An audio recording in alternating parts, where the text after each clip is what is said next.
Nowadays, if you want to play a football management game, the only real option you have is the Football Manager series. But back in the early 2000s, there were a whole host of different football management games to choose from. We decided to take a look back at 5 of them.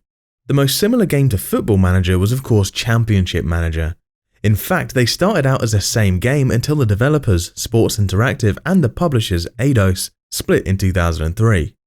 Sports Interactive kept the game, engine and database and launched Football Manager, whereas Eidos kept the name and paired up with a new development studio to continue making Championship Manager. The gameplay was very similar to the original game, but it didn't quite match up to the familiar game that everyone already loved. It had a similar 2D match engine and even had a licensing deal with Adidas, but fans quickly started switching over to Football Manager. After sales began to fall year after year, Eidos decided to pull the plug on Championship Manager, and after a failed mobile-only relaunch in the following decade, they finally gave up. The last full PC Championship Manager game was released in 2011, with the mobile game lasting 5 years before Championship Manager was cancelled for good.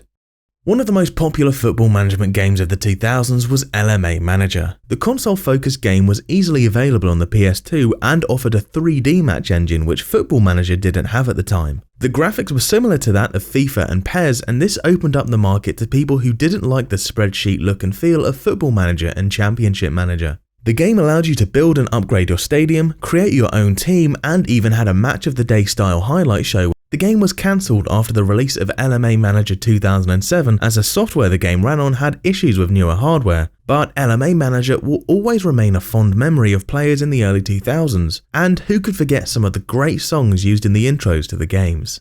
FIFA Manager, or Total Club Manager it was called, was EA Sports' attempt at entering the management simulation market. Utilising the game engine from their popular FIFA football games, FIFA Manager offered fans something recognisable when playing compared to the 2D match engine of Football Manager. A big thing for players of FIFA Manager was the official licenses the game had due to EA Sports deals with the FIFA organisation. Leagues and clubs around the world had their official badges and kits, and the game used real player faces compared to other football management games who had very few official licenses. The game also had a sort of role-playing element which allowed the player to spend their manager's wage on things like houses, cars and other goods, even if they couldn't actually do anything with them. EA Sports announced that after the release of FIFA Manager 2014 that they would be cancelling the series after poor sales compared to Football Manager. Some fans of the game still play it though, with a small community providing seasonal updates each year so that the game lives on.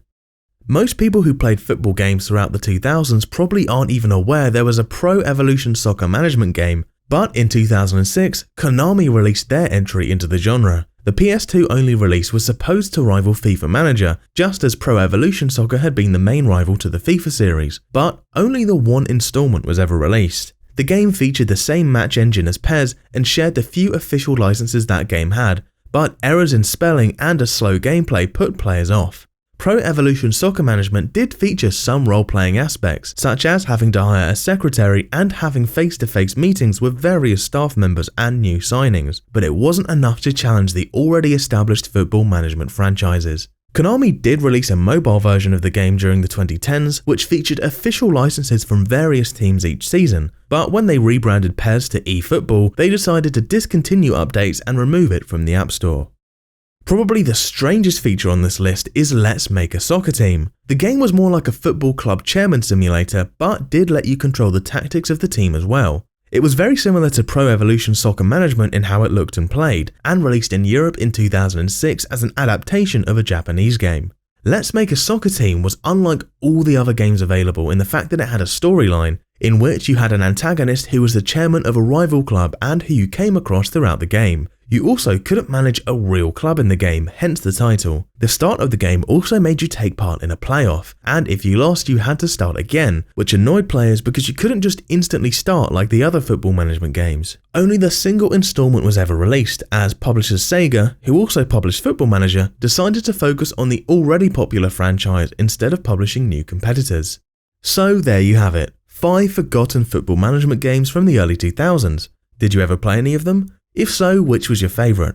Would you be open to a new competitor to Football Manager? Leave a comment below and thanks for watching.